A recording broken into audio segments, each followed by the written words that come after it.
Okay, so let's talk nutritional plans and how often should you be updating them. Now, this is a big one that we get, and a lot of people tend to be a little bit shocked as to how often they need to be updated. This is why I hate doing nutrition plans. Two reasons. First of all, number one, nobody sticks to them. So, for a personalized meal plan, I mean, we could spend hours doing it, depending on how in depth you want to go with it. And number two, it needs to be updated so regularly that it's just not worth it. So I'm going to start by giving you guys some advice. Number one is to track what you're eating now. Okay, don't change a thing just yet. Let's just track what you're eating, get as specific as possible with it. So get out your scales. I cannot stress that enough. Don't go by teaspoons, don't go by a handful of this, go by weight. Okay, don't BS yourself with, oh, that weighs about half a kilo. Don't pull that crap. Okay, actually weigh out your foods. Okay, that's number one. Okay, track what you're doing. The next step from there is to change what needs to be changed accordingly. If anything, maybe you hit the nail on the head dead off the bat. That's awesome. Unfortunately, that's a rarity. It doesn't usually happen. Okay, but back on to our nutritional plans and, how often should we update these? And to be perfectly honest, it really depends on the person. Okay, number one, if you're not going to stick to your calories, or if you're having extremely different meals every single day, then we're going to have to look at it quite regularly, usually probably weekly, in fact, if not maybe bi-weekly. However, if you're going to have something similar, and I don't mean eat the same thing day in, day out, because let's face it, that gets boring.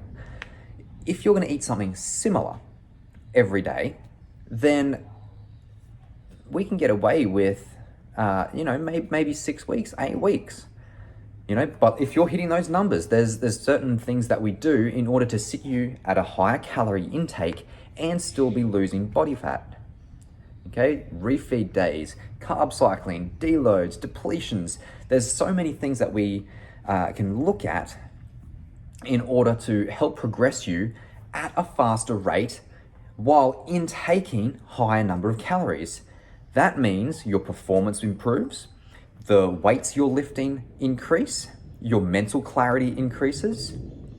You're just a much nicer person to be around, because let's face it, no one likes starving. Ask my team. When I went through depletions and low calories before comp, I was an ass. I know that. Sorry for what I said when I was hungry too, by the way. But no, look, that's the goal. For the general person who wants to lose weight, okay, hit those calories. Find your deficit, your proteins, carbs, and fats, depending on the person, 15 to 30% deficit. And from there, you can stick to that for, let's say, 7 days. Prove to me that you can actually stick to it. We might need to iron out a few things, get the protein intake evenly spaced, maybe utilize your carbs a little bit more. So maybe it's not in the full week, but maybe it might take you 2 weeks. But you'll get there, right? Now, if you're hitting those numbers dead on, you should be dropping the weight. Okay, now in order to increase your improvement, like we said earlier, we look at refeed days, high calorie days, maybe some depletions when it comes to deloads. You name it. There's tons of things that we can do out there in order to fast track that along to have you perform at a much higher rate. Okay, so ideally, we don't want to touch your calories for, again, depending on the person, 6 weeks, 8 weeks.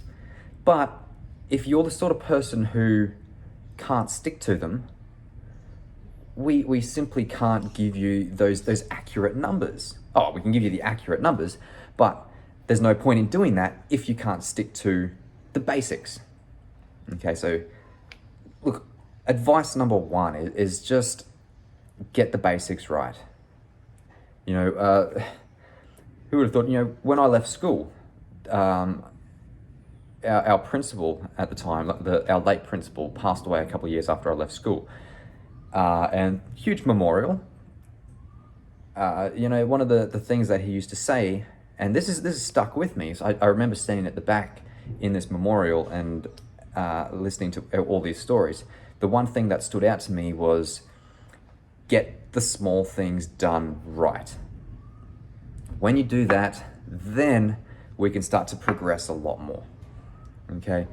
And that's the bones of it. You don't need to get technical. A lot of people overthink these things, when in fact, the simplest solutions are generally the easiest outcomes. Does that make sense? Let's run with that. You know what I'm trying to say. Okay? Prove to me you can get the basics right. From there, then we'll look at progressing you along. And I promise you, as soon as we start to progress, those results come thick and fast. The people with the best results are the people that are actually hitting those numbers. Okay? Hope that helps.